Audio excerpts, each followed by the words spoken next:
Tras la caída del Imperio Romano de Occidente, Oriente sobrevivió 1000 años más.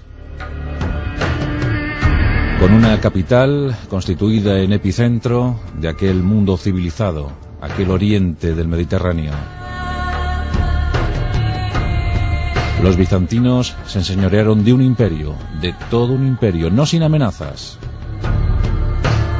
En una de sus fronteras, posiblemente la más terrible, se encontraba la sublime puerta otomana. Siempre al acecho de la ciudad de los tres nombres: Constantinopla, Bizancio, Estambul. En el año 1304, el emperador oriental Andrónico II Paleólogo solicitó ayuda a Occidente. Se sentía amenazado, atenazado por el empuje de los otomanos.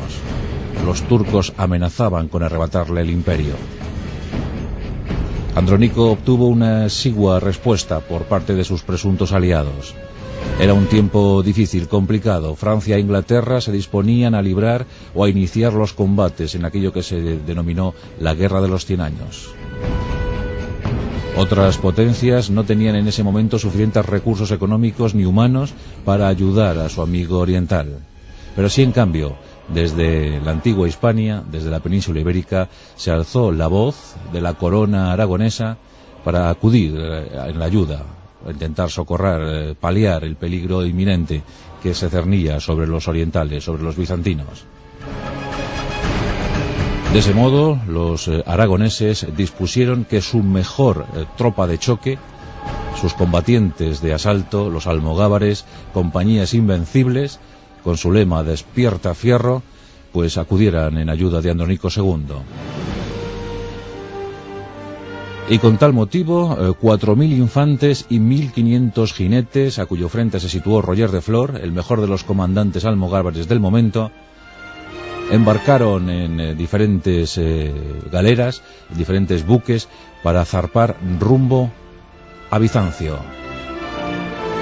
Roger de Flor es un personaje polémico, héroe ante todo, aventurero, nacido en Brindisi, en Italia, aunque algunos le quieren hacer nacer en Cataluña, pero lo más fiable es que fuera en Brindisi, que fue templario y comandante además, capitán de una nave legendaria, el Halcón, que socorrió a los cristianos en San Juan de Acre, pero que después le acusaron de haberse quedado con fondos del Temple o de los recuperados de San Juan de Acre, y tuvo que abandonar esa orden de medio monjes, medio guerreros, para proseguir su peripecia vital en calidad de mercenario al servicio del mejor postor. Finalmente encauzó sus pasos hacia la comandancia de los ejércitos catalano-aragoneses, y al frente de los almogávares, sin duda alguna, alcanzó su máxima dimensión militar. En ese año 1304, los almogávares eran la mejor tropa del Mediterráneo. Eran tipos curtidos en las refriegas hispanas frente a los musulmanes, y desde luego supieron defender como nadie los intereses de la corona aragonesa. Y por supuesto, como tropa de élite, debían estar siempre en los mejores combates, y el que se estaba preparando en el Imperio bizantino era sin duda alguna digno de ser tenido en cuenta. Los 5500 guerreros, con Roger de Flor al frente, llegaron a territorio bizantino y de inmediato entraron en conflicto, rompieron hostilidades con los turcos.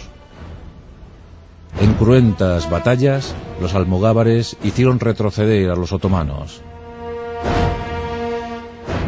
Batallas cruelísimas, y que supieron, desde luego, los almogávares poner a raya a esos atacantes, a esos ofensores otomanos. Andrónico II estaba entusiasmado. No paraba de elogiar la actitud combativa de Roger de Flor y los suyos, y a tanto llegó la cosa que le otorgó varios títulos, y todos grandilocuentes. Uno de ellos, megaduque, y otro, acaso el más significativo, César de Oriente. Andrónico II paseaba a su nuevo héroe, a su gran paladín, Roger de Flor. Los almogávares desfilaban por Bizancio, pero alguien incubó un odio latente hacia Roger de Flor, y este no era otro sino Miguel IX Paleólogo, hijo de Andrónico II y corregente del Imperio Bizantino. El joven Miguel desconfiaba de Roger de Flor, de su aura incandescente, de su proyección imparable, y de inmediato hizo circular rumores sobre las intenciones, las supuestas intenciones que albergaba Roger de Flor, y estas, según Miguel IX, no eran otras sino las de hacerse con el trono imperial.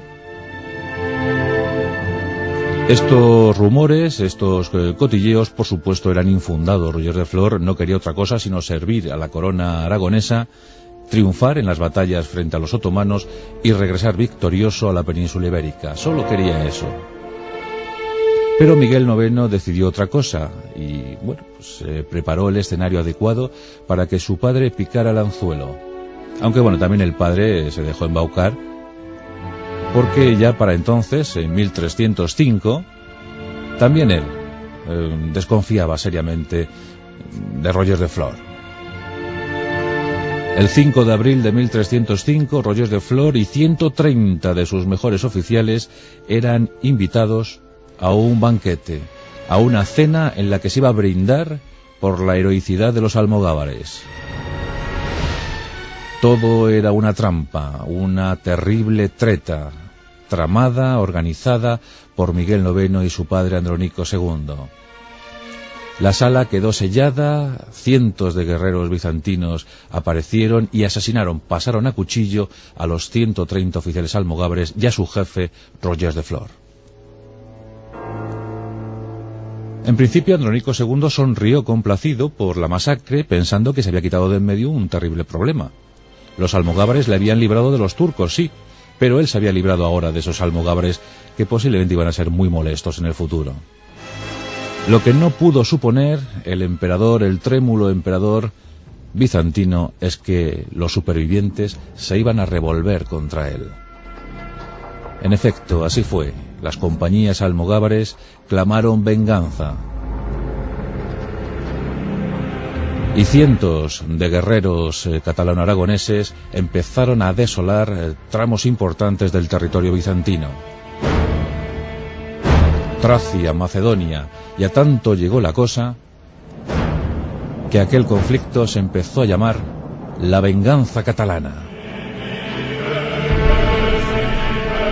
Los almogávares, como demonios, inundaron el territorio, quemaron, expoliaron, masacraron. La sangre circulaba por los territorios griegos. Los soldados bizantinos eran incapaces de contener esa avalancha humana. Las espadas almogávares se tiñeron de sangre. Y la venganza catalana se consumó con el establecimiento casi a perpetuidad de aquellos soldados que fundaron dos ducados, el ducado de Atenas y el de Neopatria. Por tanto, la bandera de la corona de Aragón quedó implantada en el territorio oriental durante alguna generación que otra. Andrónico II tuvo que asumir la pérdida y falleció años más tarde, 25 años más tarde, pensando en qué hubiese sido de su vida, de su imperio, si no hubiese tenido que atender las peticiones de su hijo. Un hijo que, por cierto, nunca llegó a reinar. Hoy en día, si viajas a Grecia, hay una frase hecha que se utiliza mucho para lanzar maldiciones. En esa célebre frase, utilizada popularmente por los griegos, se dice cada vez que quieres decirle algo, ofender al enemigo: ojalá te alcance la venganza catalana. Se sigue recordando aquel 5 de abril de 1305. Aquel hombre, Roger de Flor, todo un héroe, y que incluso el ejército español le ha rendido homenaje, pues, dando ese nombre, su nombre propio, a algún tercio de la legión. Bueno, pues Roger de Flor sigue siendo recordado en Grecia y por supuesto aquí en España. Pero aquel emperador supo pagar muy mal los grandes servicios prestados. Hoy, Roger de Flor versus Andrónico II Paleólogo.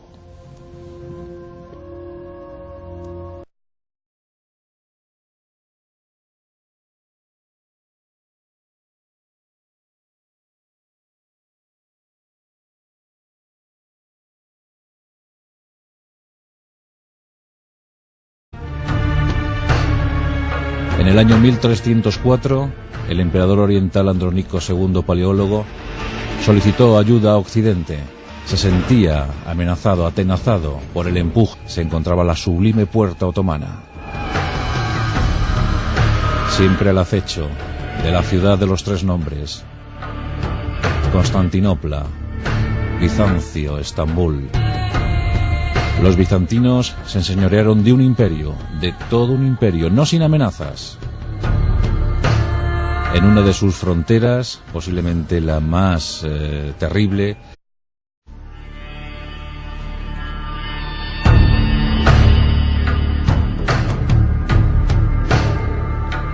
tras la caída del Imperio Romano de Occidente, Oriente sobrevivió 1000 años más, con una capital constituida en epicentro de aquel mundo civilizado, aquel Oriente del Mediterráneo.